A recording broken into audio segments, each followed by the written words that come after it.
Young people here are doing their degrees. They're doing medicine, they're doing engineering, they're doing accounting, and one student says, I'm going to study history. And their parents say, what? What are you going to do with history?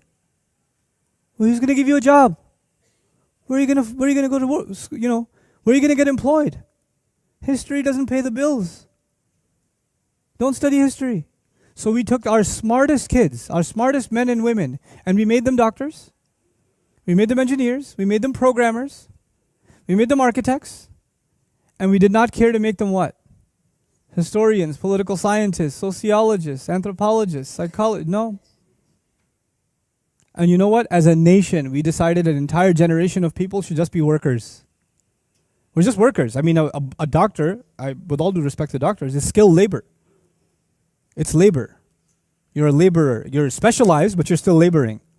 And an architect is still a laborer, a work in a specialized field. Who's doing the thinking on behalf of this ummah?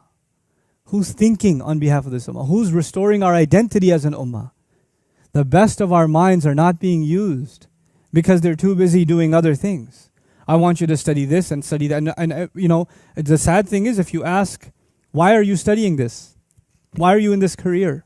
You know what the answer is most of the time? Number one answer, my parents told me. Number two answer, it's a good job. That's it. So the only legacy we're leaving for our next generation is the most important thing in your life is looking for a good job. I'm not against getting a good job. By the way, get a good job. I'm all for it. But you know what? The world needs more than just people that make money and one or two careers.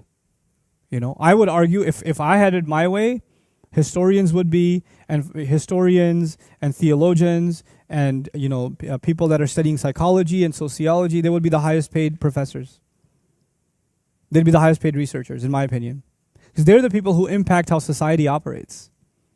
You know, they give direction to society. And if they have an Islamic mindset, man, they can bring a lot of good to the world.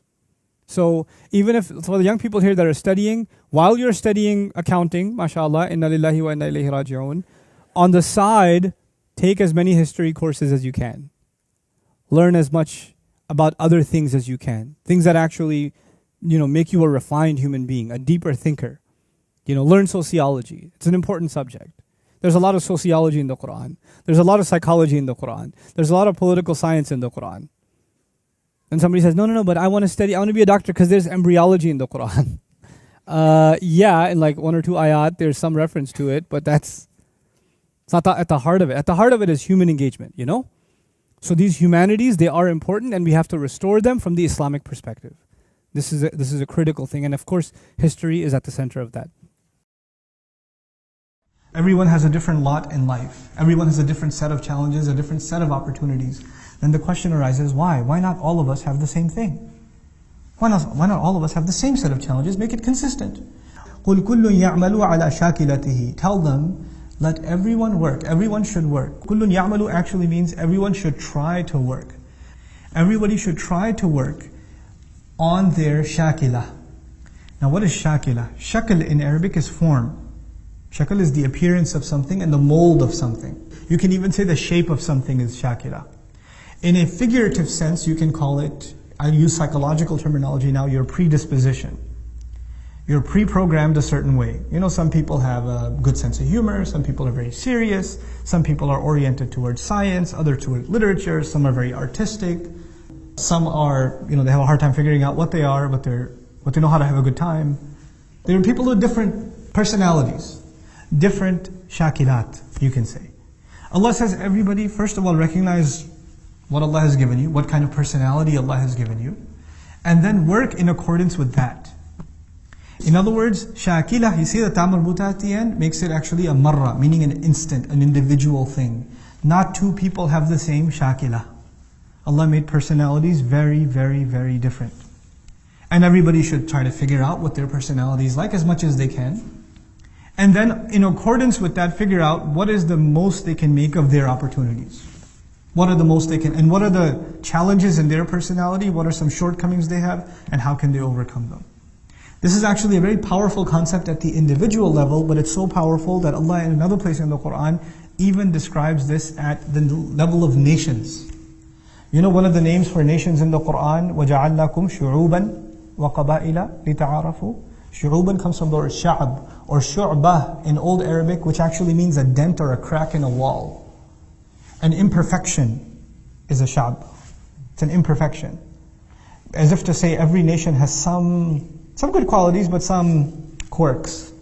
And nations have to get to know each other so they learn from each other's strengths. Because one nation's strength is another nation's weakness, and one nation's weakness is another nation's strength. In my culture, there are some things that are really bad. I should learn from another nation. Like if I'm a Desi, our dietary habits are really bad.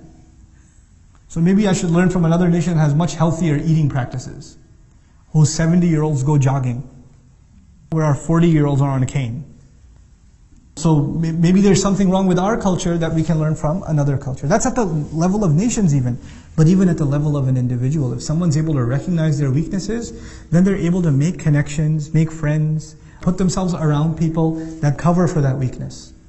That they recognize that weakness and they cover for that weakness. You see, if you surround yourself with people that have the same weaknesses as you, they have the same problem as you. Like if you have a terrible sense of humor, you have no restrictions on your sense of humor, and you become friends with other people who also have no breaks in their sense of humor, not very good things will come out of that relationship.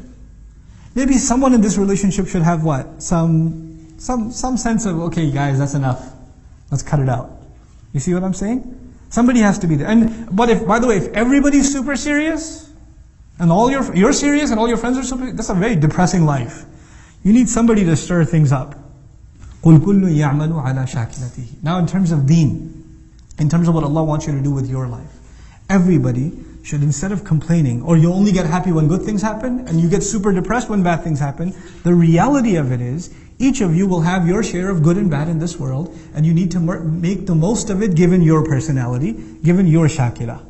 فَرَبُّكُمْ أَعْلَمُ بِمَنْ هُوَ أَهْدَى سَبِيلًا. Then your master knows who is more guided in terms of a path.